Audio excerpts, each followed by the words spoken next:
यहाँ आतंकवाद और अलगाववाद का जो इकोसिस्टम बनता था, उसकी वजह से लोगों के मन में जम्मू कश्मीर की एक अलग छवि बन गई। और एक बात मैं फिर जोर दे करके कहना चाहता हूं, विकास तभी हो सकता है जब शांति हो। शांति के बिना न टूरिज्म हो सकता है, न विकास हो सकता है। ये बात सबको अपने जहन में बैठा लेनी चाहिए।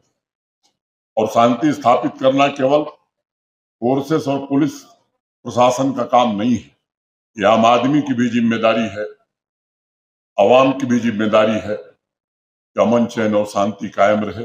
और विशेष रूप से चुने हुए प्रतिनिधियों से मैं निवेदन करना चाहूंगा कि समाज निश्चित रूप से बदल रहा है, यहाँ के लोग भी बदल रहे हैं। कल भारत ने एक बड़ी भारी उपलब्धि हासिल की। जिस वातावरण में G20 की अध्यक्षता भारत को मिली थी और कल दुनिया के महत्वपूर्ण देशों को सहमत कराते हुए जो मुकाम हासिल किया है भारत ने, आज हर भारतवासी का मस्तक गर्व से ऊपर उठ गया। नहीं, मैं 2 साल पहले भी आया था बंगस जी, और 2 सालों में बड़ा परिवर्तन देखने को मिल रहा है।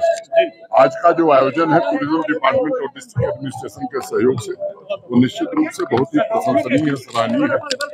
जम्मू कश्मीर के अलावा देश के बाहरी हिस्सों से भी लोग आए हैं और मुझे लगता है कि जो हमारे टूरिज्म डिपार्टमेंट ने प्रयास किया है 75 आप भी केवल